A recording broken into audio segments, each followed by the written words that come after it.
середина июня изобилует событиями и праздничными датами. Но для жителей северного полушария самый главный праздник в году – солнцестояние и солнцеворот. Народные ритуалы встречи самой короткой ночи и рассвета существуют у скандинавов, балтийских народов и у настоящих русских, которые не забыли традиции своего рода. Народные обычаи и традиции впитываются с молоком матери, но если не получилось по различным причинам. В Рижском парке Победы для тех, кто хочет приобщиться к древним латышским обычаям, устроили вечер ожидания Яновой ночи. Здесь, конечно, необходимо несколько слов сказать о самом парке Победы. В начале XX века в левобережной части Риги на обширных лугах было решено устроить большой парк. Повод – 200-летняя годовщина со дня присоединения Риги к Российской империи. Планировался павильон для игр,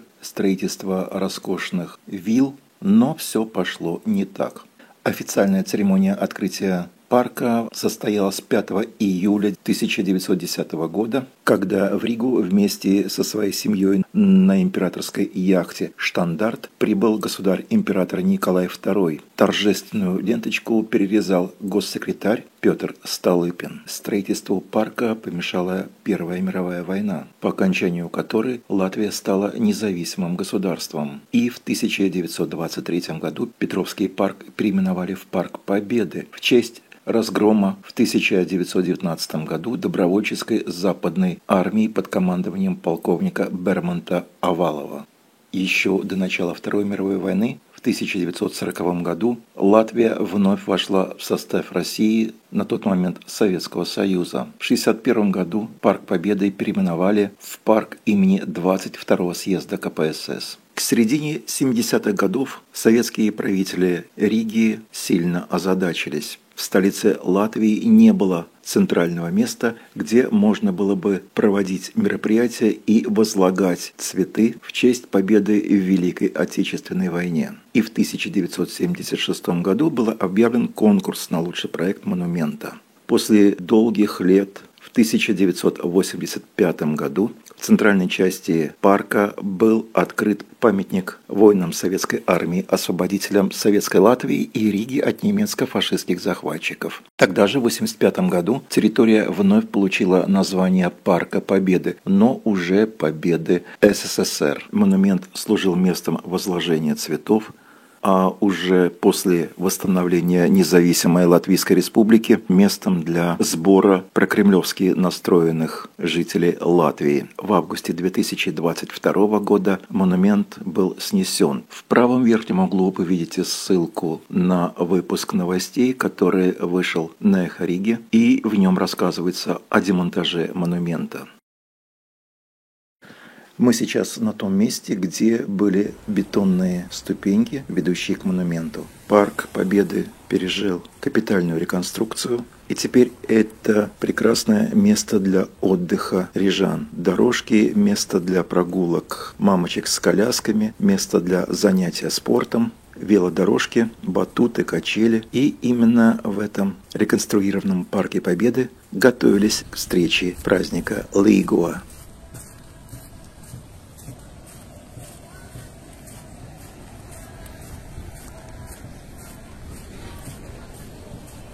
Мы идем по мосту, и вот именно здесь стояла центральная стелла.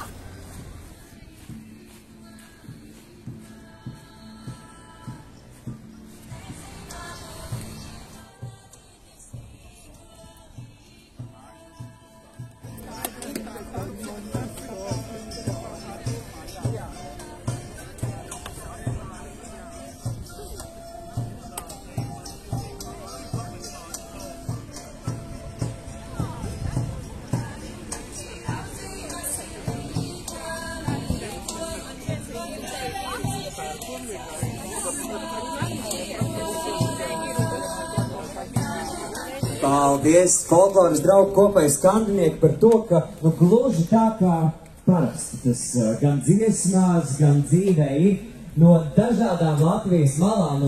Uzvaras parku piepildīt ar latviskām dziesmām, ar mūsu folkloru un ar līgotnēm no malu malām. Vēlreiz paldies! Pavisam nesen kādā intervijā Ilga Reizniece minēja, ka, principā, kas tad ir tās ielīgošanas? Tā ielīgošana ir Jāņu tradīciju, Jāņu dziesmu atkārtošana atcerēšana. 7. Es aicinu iegriezties tur, tajās zaļajās telpīs. Tur Jāņu dziesmas atcerēties var kopā ar folkloras kopu. Droši vismaz paskatīties, kā labāk sakraut, kaut ko paķert līdzi savām mājām, savai sātai, savām pagalmām. To droši kārtīgie Jāņu bērni. Rekur mēs redzam arī folkloras kopas lāns, meitas arī ir cītīgās, kārtīgās Jāņu. Iesim Jānīti ielīgoti. Līgo, viena pati Jāņu zāle līgo, līgo, tā spīdēja, tā vizēja līgo, līgo, viena pati Jāņu zāle līgo, līgo, tā spīdēja, tā vizēja līgo.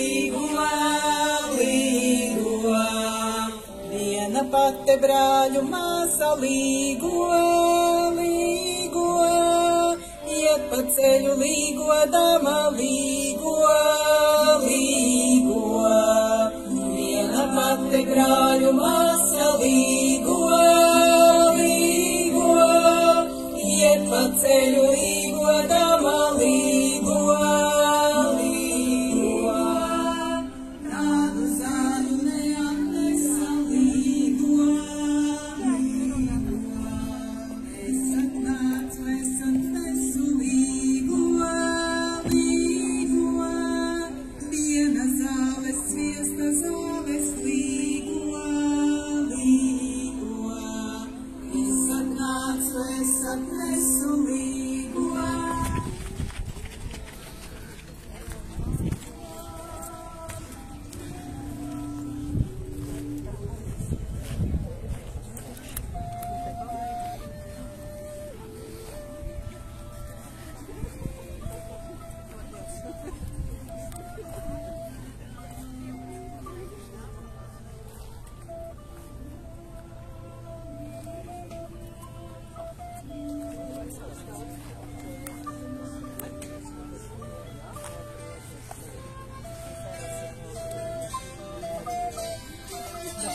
Apsa